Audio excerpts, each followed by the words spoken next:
So the reason I do separate screen recording is so that you get high definition on the recording. Anyway, so we're looking at then the load.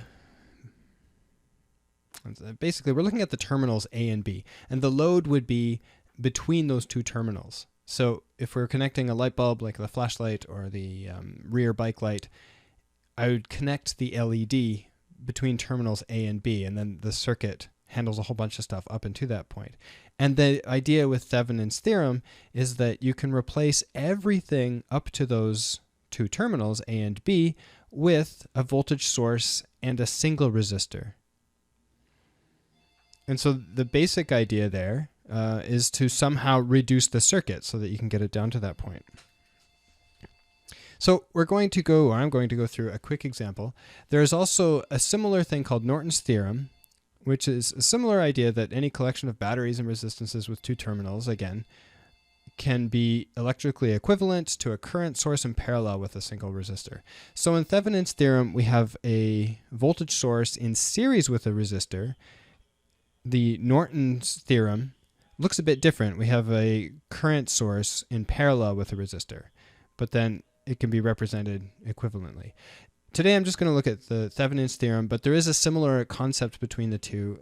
It's not really symmetry, but there's a relationship there that you can work with. And these two sites are from Hyperphysics. Now, when I did a Google search on Thevenin equivalent circuits, I also found a couple of other nice examples to look through. And here's a PDF of worked examples that is quite good. So I highly recommend, I'll encourage you to take a look at these, and I'll have to remember to include a link. I was going to say in the show notes. I don't actually have show notes, but when I post this on YouTube, I'll include a link to the website for this.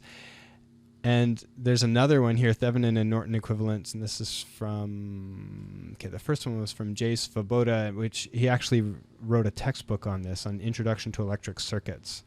And it also discusses Norton equivalent circuits. And I haven't tracked down the PDF for Norton, but if you really want me to, I could give that a shot. Then there's this other one from calvin.edu. It's also, it looks like it's in a prof's home directory with circuit examples. And what I did was I basically looked at this first example. So I'm going to zoom in to make it a little bigger. And I went through and basically worked out a way to solve this in a slightly simpler way. The reason I say simpler is because if I go back to this Thevenin equivalent circuits, the first example here shows a voltage source of 20 volts, 20 ohm resistor, 16 ohm resistor, and an 80 ohm resistor. And then we have to find the Thevenin, well, we have to find the equivalent circuit basically, which includes the voltage, I guess VOC, I believe that's for open circuit, and then RTH is the Thevenin, open circuit voltage, right? It's written right there. And then RTH is the Thevenin resistance. And so these two circuits, believe it or not, are equivalent. It's going to, the VOC will be a different voltage than 20, and RTH is not 20, 16, or 80. But that's kind of the point. In this case, what he did was he used a source transformation to transform the series voltage and resistor into a parallel current resistor. And then you can simplify because the 20 and 80 ohm then are in parallel, so you can reduce that down to 1. And then you have a current source in parallel with this resistor, and you can do another source transformation. And if that works for you, that's great. So the circuit that I'm going to start with looks like this one, the Thevenin equivalent, with respect to the 7 kilo ohm resistor. Excuse me. So I'm looking at one that looks quite similar. I don't want to do exactly the same numbers just because it would be nice for you to be able to compare that solution with my solution. So the circuit that I'm looking at has I want to change the thickness here. Actually, I'll just wipe that. There we go. So the circuit I'm working with has a 15 volt voltage source It's connected to a 4 kilo ohm resistor, a 6 kilo ohm resistor, and a 2 kilo ohm resistor.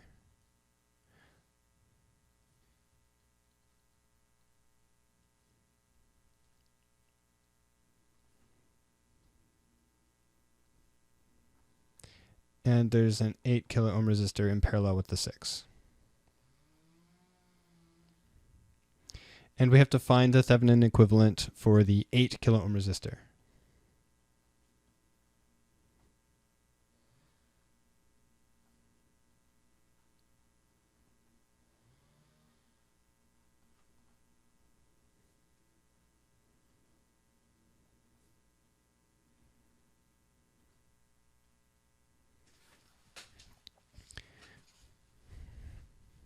So the first thing that we need to do, in fact, there are 2 steps here. The first thing is to look at the Thevenin voltage. That's the first thing I'm going to look at. And then I'll look at the Thevenin resistance. And for each step, we start with a slightly different approach. So to find the Thevenin voltage, I'll call that VTH. We remove the 8 kilo ohm resistor.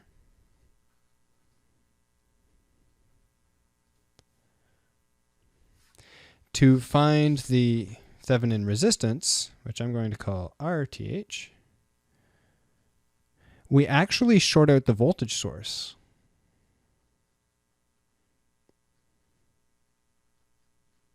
So that basically just means that we replace the voltage source with a wire.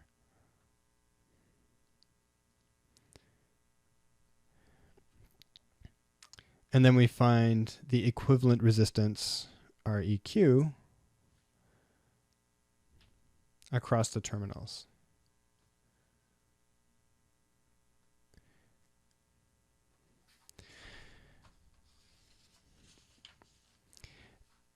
And what I should have maybe added was for the Thevenin voltage, we remove the 8 kilo ohm resistor, and then we find the voltage across what we had just removed.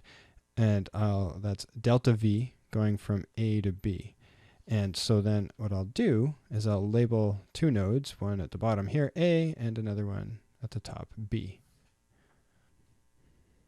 And that voltage, it should be fine, it's not FERD,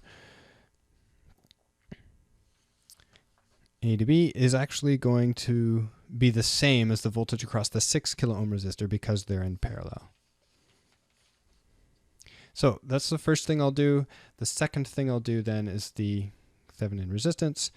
And let's start with the first one. So for the Thevenin voltage, so VTH, the first thing I do is I remove that 8 kilo ohm resistor. And so I'll just quickly redraw the circuit here. We have our 15 volt source, 4 kilo ohm resistor there.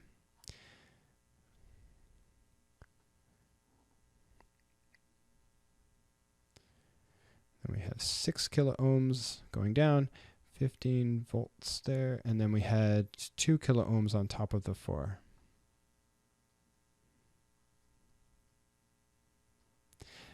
Now just going back for a second, remember we removed the 8 kilo ohm resistor to find the voltage from A to B, which is the voltage across that resistor. So I'm going to just leave these as terminals, still labeled A and B, and so we want the voltage going up from A to B. So at this point, what I would do is I would actually simplify the circuit to make this a bit easier to solve. And the first thing I notice is that the 2 kilo ohm resistor and the 4 kilo ohm resistor are in parallel, so I can combine those two. So I'll combine the 2 kilo ohm resistor because it's in parallel with the 4 kilo ohm resistor. And then R24 is equal to 1 over 2000 plus 1 over 4000, all to the negative 1.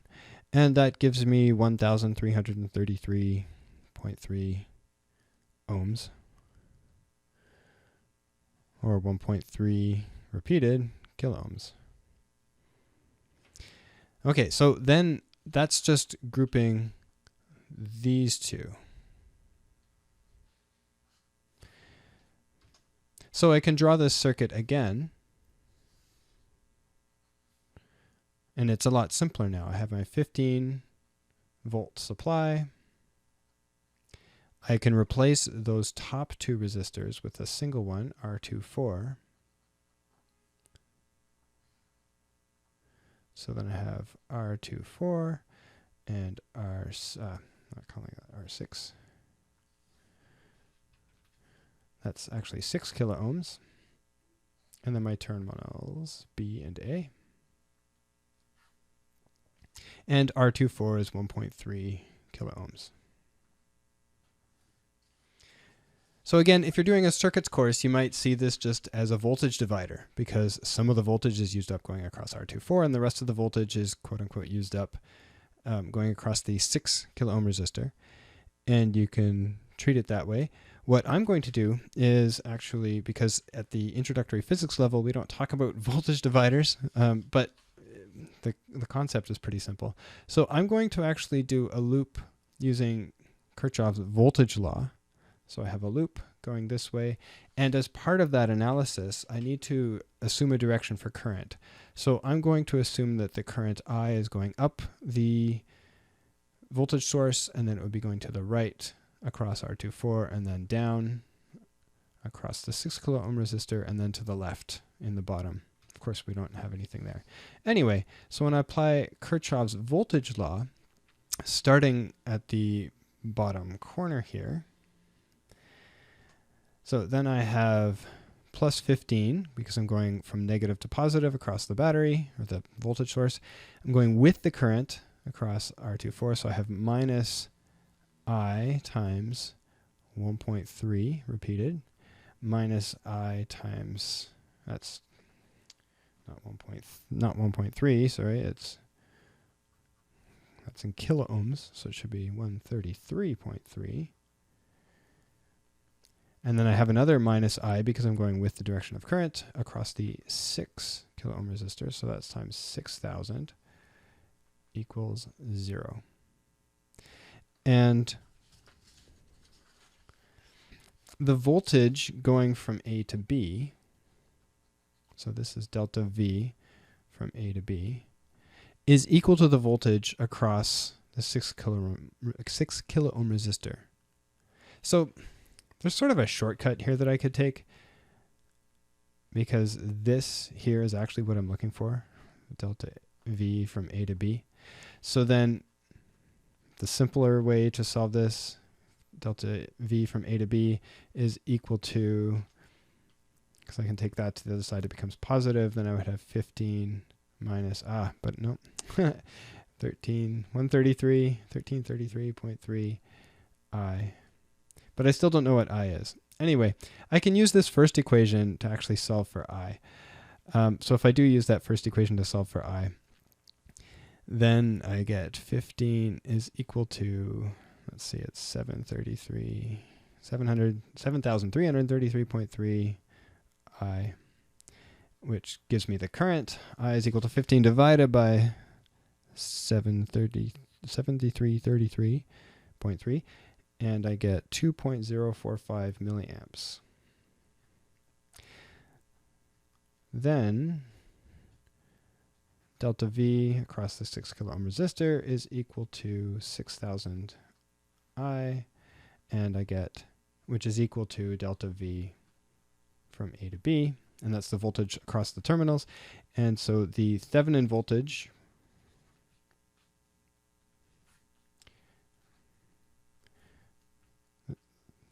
so VTH ends up being 6,000 times 2.045 milliamps gives me 12.3 volts. And that's part of the final answer. So in this Thevenin equivalent, what happens is, remember, we're replacing that whole series with a voltage source and a single resistor.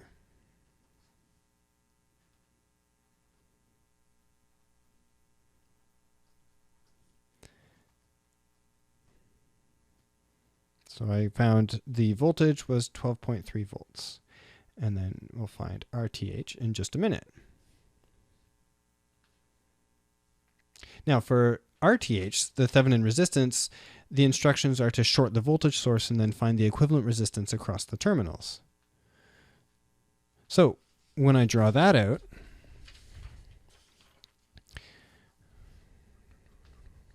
oops, I have to actually do a new page. To find the RTH, the Thevenin resistance. So instead of drawing the voltage source, I just draw a line. Then I have, let's see, the 4 kilo ohm resistor. I have my 2 kilo ohm resistor, and I have my 6 kilo ohm resistor.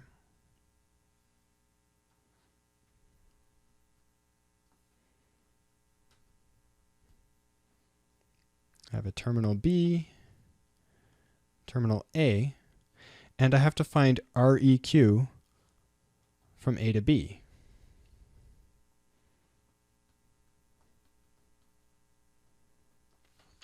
So in this case, it turns out, what do I want? Green? Sure. It turns out that these are all in parallel, and I can see that if I just highlight these in green.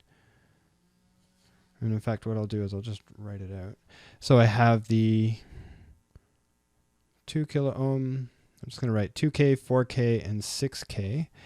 And they'll have green on one side.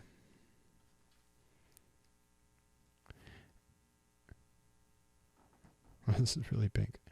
And then pink on the other side. It's kind of hard to see. I thought it would be a bit more red. Anyway. It turns out they're all the same color. They're attached basically to just 2 different wires. So they're all in parallel. All parallel. Therefore, REQ is equal to 1 over 2. You know what? I'm going to make a bit more space for myself to write this. So, therefore, REQ, which is equal to the Thevenin resistance, is equal to 1 over 2,000 plus 1 over 4,000 plus 1 over 6,000, all to the power of -1. And that math is fairly simple. Basically, we find out that the equivalent resistance here, which is the Thevenin resistance, is equal to 1,091 ohms. So I can take that and go back, and we have, I guess, 1.09 kilo ohms. Anyway.